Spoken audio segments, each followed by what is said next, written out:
Olá, boa tarde. Eu estou fazendo esse vídeo para meus pacientes. Eu sou Alexandre Valverde, médico psiquiatra, mas eu imagino que esse vídeo possa ser passado para frente e então eu imagino que essa mensagem vai ser não só para eles, mas para todo mundo que se interessa pelo que está acontecendo. Eu vou falar de alguns aspectos práticos de como a gente deve se comportar agora com essa crise dessa pandemia do coronavírus e passar algumas informações para vocês, maneiras de vocês se cuidarem e tudo, e espero que isso funcione para mais pessoas. Então, bom, o coronavírus finalmente chegou aqui no Brasil. Eu recomendo para quem está vendo esse vídeo pela primeira vez, vocês ouvirem o podcast que eu gravei para a Editora Abril, do Terapia, o episódio número 7. Então, eu posso deixar o link junto com o vídeo quando ele passar, vocês podem também caminhar para frente com isso, que acho que tem informações mais básicas sobre a doença. E, bom, chegou aqui no Brasil, bateu a nossa porta, a gente vai ter que tomar medidas do mesmo jeito que estão sendo tomadas medidas em todos os países do mundo que foram afetados. A gente está vendo o que está acontecendo aí nos Estados Unidos, na Europa, na Itália principalmente, que é muito triste. E hoje parece que o presidente Macron da França ele vai determinar uma restrição absoluta das pessoas nas próprias casas e deixar aberto somente comércio essencial e serviços essenciais também, como serviços de medicina e tal, e comércio de comida e medicação. Talvez, e muito provavelmente, isso vai acontecer aqui também no Brasil. Então a gente vai talvez decidir isso mais ou menos rápido, mas eu acho que a gente não vai conseguir escapar muito dessa necessidade da gente ficar dentro das nossas próprias casas. Eu mesmo já estou trabalhando só aqui de casa e também por conta disso, dessa necessidade de ficar mais tempo aqui dentro, de talvez se ver aí com uma dificuldade de circulação, eu recomendo para vocês todos que vocês vão com calma, tá? Não precisa se apressar nem nada disso, mas seria interessante que todo mundo guardasse comida em casa para pelo menos 40 dias, pensando que eu estou pensando em 40 dias porque são 15 dias do período de incubação, 15 dias do período de doença, então são 30 dias aí que a gente teria que se ver provavelmente numa situação ideal, né? Dentro de casa, restrito, mais uns 10 dias aí de margem, então a famosa quarentena. Mas pode ser que essas dificuldades elas durem muito mais tempo, porque a doença demora tempo para se expandir, não são todos os grupos sociais que vão ser afetados ao mesmo tempo, nem todas as cidades. Então essa doença ela vai progredir aos poucos e provavelmente essa crise vai se estender por bons 6 meses ou mais, né? A gente vê que esse problema já começou há 3 meses na China, e por mais que eles tenham conseguido reter a propagação rápida do vírus, eles ainda estão na vigência da crise lá. Não vai ser diferente aqui conosco, com alguns agravantes de que aqui no Brasil a gente tem um sistema de saúde único muito bom. A gente ouve muita crítica do SUS, mas isso são falácias. Isso vai dar suporte para muita gente, mas infelizmente, independente de ser o sistema público ou o sistema privado, a gente não vai ter leito suficiente de UTI, nem no sistema público nem no sistema privado, para dar conta das demandas. Então o que a gente tem que focar agora no cuidado que a gente tem para não transmitir essa doença para pessoas mais velhas e pessoas mais frágeis principalmente. Por isso a necessidade de todo mundo ficar em casa, por isso circular o mínimo possível na cidade vai ser necessário. A gente vai passar por um momento de sacrifício, a gente vai deixar de ver os nossos próximos, a gente não vai conseguir visitar os nossos pais, os nossos tios, os nossos irmãos, os nossos sobrinhos, os nossos filhos e tal, porque o momento pede isso, mas isso não significa que a gente não possa se conectar com essas pessoas. A rede está aí para isso, a internet está aí para isso. Eu estou fazendo esse vídeo um pouco com essa intenção também de estar muito próximo de vocês, apesar de a gente não se ver mais no consultório, não está mais disponível lá. Mas acho que esse movimento de solidariedade a gente vai ter que vivê-lo, e essa crise ela vai ser muito interessante também por isso, porque acho que agora a gente vai conseguir mostrar, exatamente porque essa crise ela evidencia um modelo ecológico e econômico problemático, que a gente está tendo dificuldades. Primeiro que essa crise ela é desencadeada por um problema ecológico, né, que é o do contato com seres humanos. Não importa em que região do mundo tenha acontecido, aconteceu na China, mas poderia ter acontecido na Amazônia, já que a gente devasta a Amazônia. Então, em qualquer zona de devastação que a gente entra em contato com animais que estavam ali enclausurados no mundo deles, a gente vai e perturba esse mundo, a gente acaba contraindo, e trazendo patógenos desses lugares. Então essa crise é uma crise ecológica, a gente tem que ter noção disso. Ela é uma crise ecológica não só no sentido das coisas naturais do mundo, mas é uma crise ecológica de como nós estamos estruturados socialmente. Essa é a nossa ecologia da nossa casa, para dar conta dessas perturbações, e o nosso sistema ele não é preparado para ser resiliente com esses picos de subida de progressão de doenças contagiosas, por exemplo. Então vai ser super importante a gente ter essa calma de que provavelmente muitos de nós vamos ficar doentes, muitos de nós vamos ficar infectados, e a grande maioria não vai sofrer com isso. É isso que a gente tem que ter noção. A grande maioria vai ficar com um quadro muito frustro, às vezes assintomático, como as crianças, os jovens, mas isso não quer dizer que essas pessoas possam se eximir da responsabilidade de pensar no coletivo, de pensar no todo, de pensar nos nossos avós, nas nossas pessoas doentes que estão nas nossas casas, e cuidar para que a propagação seja a mais lenta possível. Então, eu recomendo para todos vocês que vocês já deixem de trabalhar em loco, nos escritórios a partir de hoje. Para os que forem empresário, liberem os seus profissionais, para eles, os seus colaboradores, para eles trabalharem em casa. Vai ser muito interessante isso também como um grande experimento social, porque talvez pela primeira vez, exatamente por conta de uma doença, a gente vai precisar experimentar uma vida de um cotidiano que vai estar muito diferente do que a gente está acostumado, e que isso talvez não seja tão ruim. A gente descubra que a gente pode trabalhar muito mais de casa do que a gente imaginava, e isso significa menos tempo de transporte, melhor qualidade de vida, uma série de coisas que a gente não tem coragem às vezes de testar nas empresas. A gente vai testar isso agora no nosso cotidiano forçosamente. A gente vai precisar conviver com as pessoas agora muito mais de perto do que a gente está acostumado. Pessoas que estão muito próximas da gente, os nossos cônjuges, os nossos filhos, os nossos pais, os nossos irmãos, dependendo de com quem nós vivemos em casa, com os nossos avós. Quer dizer, depende da comunidade com quem nós compartilhamos o nosso cotidiano. E eu vejo uma situação interessante nesse sentido, porque o que eu tenho visto, e eu estou fazendo esse vídeo justamente por causa disso, esses últimos 3 dias, muitos pacientes meus têm me perguntado uma série de questões de como lidar com as ansiedades que aparecem por conta dessa necessidade de a gente ficar recluso, trabalhando à distância, com medo de uma doença invisível que a gente não sabe se vai nos acometer. Eu acho que a gente precisa de calma, a gente precisa de, claro, ser previdentes, né? Então, por isso que eu estou dizendo, vamos guardar comida para pelo menos 40 dias, guardar água, insumos de cuidados pessoais e higiene, mas também não exagerar, porque a gente tem que pensar que as pessoas do lado, que estão conosco nos supermercados, que moram do nosso lado no prédio, também vão precisar do supermercado comprar os víveres delas. Então não adianta a gente tentar esvaziar prateleiras e acreditar que isso vai ser alguma coisa, porque o que a gente precisa é respirar, ter algum sangue frio e cuidar para que tudo seja o melhor para todo mundo.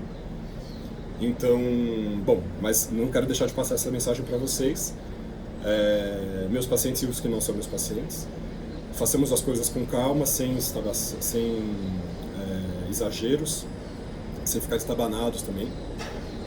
E aí o que eu queria apontar, um lado positivo disso, que já que a gente vai ser forçado a experimentar a nossa solidão, experimentar ficar sozinho, experimentar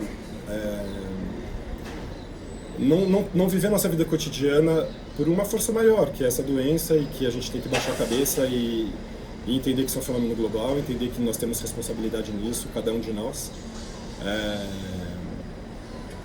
Que a gente faça e que a gente descubra a partir dessa nova experiência modos outros de se cuidar, modos outros de se expressar também. Eu acho que vai ser super importante as pessoas produzirem conteúdo nesse momento, conteúdo responsável, claro, sem alarde, sem alarmismo, mas as pessoas, os profissionais de saúde, os profissionais que trabalham na área, que eles possam instruir não só os seus pacientes, que a gente produza material para ser divulgado populacionalmente para toda e qualquer pessoa, porque, claro, eu poderia me ater a informar os meus pacientes do meu consultório, os que me pagam consultas, que finalmente me dão dinheiro para pagar minhas contas, mas eu acho que o momento não pede isso.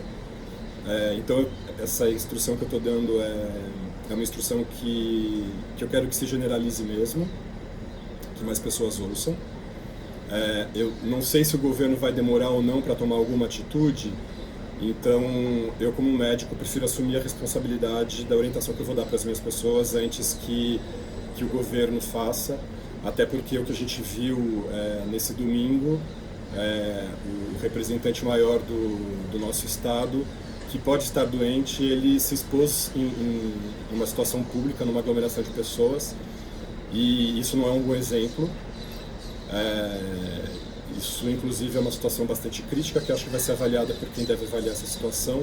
Não está aqui meu lugar agora de julgar isso, eu estou agindo como médico.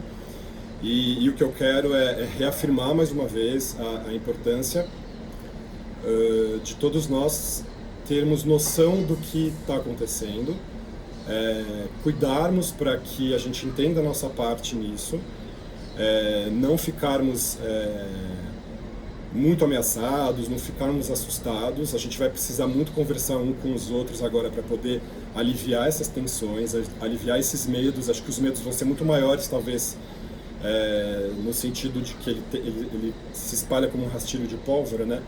Os nossos medos podem nos paralisar ou podem nos fazer agir de uma maneira impetuosa e refletida, e isso não é bom. Então, o único jeito da gente poder também lidar com os nossos medos é a gente se conectar em rede e falarmos uns com os outros o que a gente está vivendo. Esse é o meu trabalho de psiquiatra, eu faço isso comumente, mas acho que todo mundo, no fim das contas, vai ter que assumir um pouco essa tarefa de ser um psicólogo um do outro, de ajudar e acolher as pessoas nessa hora, justamente para evitar os exageros, evitar as atitudes impensadas e evitar qualquer deriva que me preocupa muito na nossa sociedade brasileira, que é uma sociedade muito violenta, embora a gente não queira assumir isso. Uma situação crítica dessa pode gerar algumas situações de violência, que a gente nem imagina quais, mas provavelmente a gente vai vê-las aparecendo. Então a gente tem que se cuidar e cuidar de todo mundo para evitar essas derivas também. E, claro, evitar as derivas das doenças graves. O que eu, por enquanto, o que eu tenho pedido para algumas pessoas já que a doença não tem tratamento, se a gente estiver doente de um quadro leve e ficar circulando na rua, ou se a gente não estiver doente e ficar indo para um serviço de saúde porque a gente está com dúvida por qualquer alteração da garganta, qualquer desconforto que a gente sinta, a gente começa a ficar mais ansioso e quer logo procurar um diagnóstico, isso pode ser ruim para a gente, porque a gente pode estar entrando em contato finalmente com um vírus que vai estar ali em alguém que vai estar nessa sala de espera, sendo que o quadro não está grave o suficiente para isso. Então, para todos os meus pacientes, para todas as pessoas que vão estar me ouvindo, o que eu falo não vamos ser displicentes com nós mesmos, né, conosco mesmos. Nós não precisamos tentar cuidar disso sozinho ou não ir procurar ajuda. A gente tem que procurar ajuda sim quando a gente está doente, no modo moderado e grave, né? Então, quando a gente não está dando conta de se cuidar em casa, de fazer a própria comida, de ter atenção, a gente estiver muito debilitado, muito fraco, para poder se cuidar. Porque eu imagino que tem muita gente que vai estar vivendo sozinha esse momento, né? Que não vai ter ajuda dos parentes, ajuda de ninguém mais velho, ninguém mais novo. E essas pessoas vão ter que ter muito cuidado para não errarem a mão, nem para negar para si ou negligenciar o que está acontecendo consigo, nem para exagerar o que está acontecendo. Então, agora o melhor que a gente faz é ficar em casa, se cuidar, continuar tocando a nossa rotina e, na medida do possível, fazê-la o mais frequentemente possível, uma rotina remota. Então eu, no meu caso, vou fazer todas as minhas consultas remotas, vou enviar remotamente as receitas para meus pacientes. Eu acho que essa situação vai ser até interessante para o Conselho Federal de Medicina, porque isso significa que a gente vai ter que repensar sim a prática da telemedicina, e a gente não pensou nisso antes, a gente já tem os recursos para que isso aconteça, isso não foi decidido por uma série de razões, acho que também inclusive por uma questão geracional. Quem está hoje nesses conselhos são pessoas que não se apropriaram ainda da velocidade do novo mundo, mas acho que essa crise vai deixar isso à tona e a gente vai ter que legislar sobre isso o mais rapidamente possível. Então já fica a minha mensagem também para quem são os nossos conselheiros, os nossos tomadores de decisão, pela classe médica inclusive, Ministério da Saúde, que se agilize esse processo, que a gente possa fazer acompanhamento das pessoas em casa, que é o que vai acontecer agora. A gente vai ter que romper essa barreira dessa hipocrisia, a gente vai ter que assumir esses recursos digitais como recursos factíveis e não por isso menos importantes. não porque eles são virtuais que eles são menos importantes, pelo contrário, a gente vai mostrar agora a importância do virtual na nossa vida, e isso vai ser super interessante como lições que a gente vai tirar mais para frente nesse momento. Bom, acho que a mensagem é essa. Eu vou tentar gravar um vídeo por dia ou pela demanda do que for acontecendo. Eu vou tentando encontrar respostas para as perguntas que meus pacientes têm me feito e transformar essas respostas em materiais que eu possa divulgar e que vocês possam divulgar. Então, por favor, compartilhem esse material. Não é isso. Então, eu queria agradecer a vocês todos pela escuta. Espero que a gente possa se falar mais daqui para frente, que vocês possam ouvir também. Eu tenho uma página na internet, se chama alexandrevalverde.com, é a página do meu consultório. Quem tiver alguma dúvida pode me responder por lá, me perguntar por lá, perdão. E eu digo para as pessoas que não me conhecem, e de novo quero divulgar mais uma vez esse trabalho do podcast que a gente tem feito, né?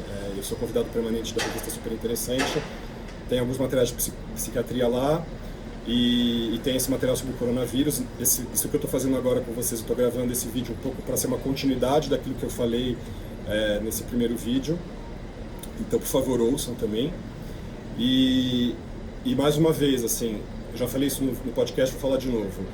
Procure informações em fontes confiáveis. Acho que a fonte mais confiável no momento agora é a Organização Mundial de Saúde, que congrega informações que vêm do mundo inteiro e compila essas informações e filtra de um jeito adequado para que a gente entenda sem ansiedade, sem pânico, tudo o que está acontecendo.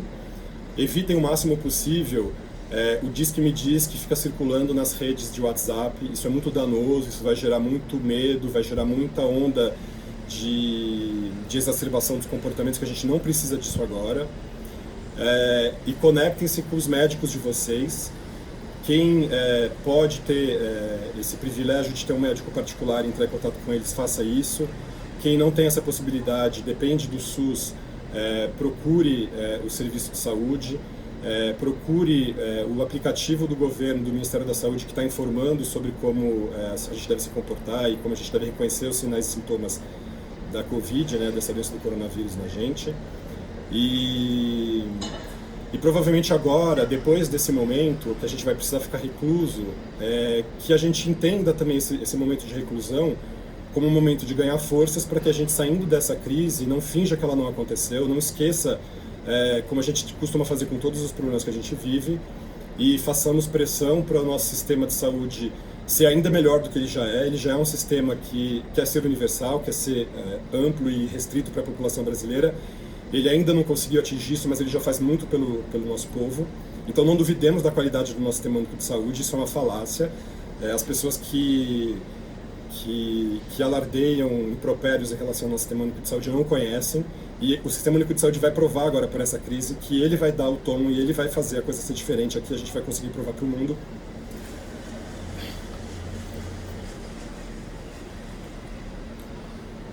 Então, o nosso sistema de saúde vai conseguir provar que, sim, ter acesso ao sistema único de saúde equalitário, universal, vai fazer a diferença.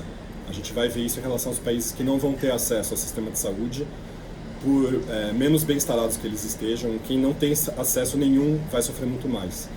Então, mas do mesmo jeito que eu vou falar isso para pessoas que também possam assistir esse vídeo, que não tenham condições financeiras de ter acesso a um médico particular, que se cuidem, que tentem ouvir essas recomendações, que fiquem atentos a não estarem sujeitos a esses rastilhos de pólvora, que são essas comunicações por WhatsApp, que podem ser muito danosas, e tentem beber das fontes mais fidedignas. Eu imagino que os grandes jornais que circulam, por mais que a gente possa fazer crítica a eles, eu acho que nesse momento nenhum deles vai ser leviano de informar coisas para prejudicar o nosso funcionamento social.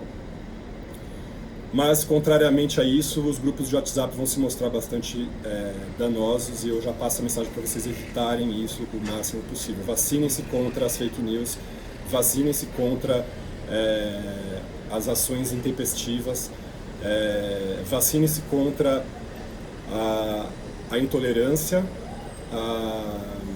as respostas fáceis, ao desdém, né? Ontem a gente viu manifestações acontecendo em lugares públicos com grande quantidade de pessoas idosas, ou seja, suscetíveis a infecção e que não se deram conta de que elas estão correndo risco fazendo isso e de maneira displicente zombando dessa doença.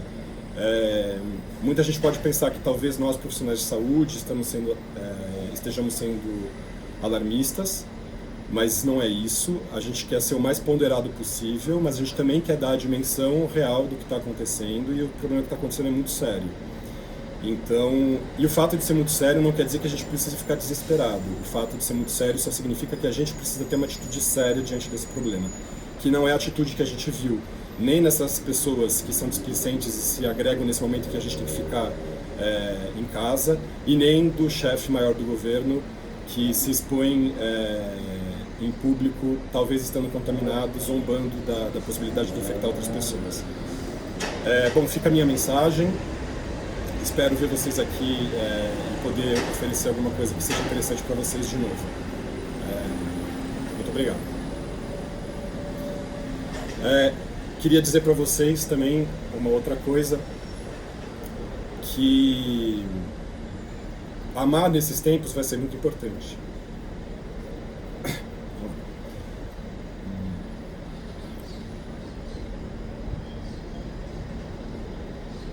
Queria dizer para vocês também.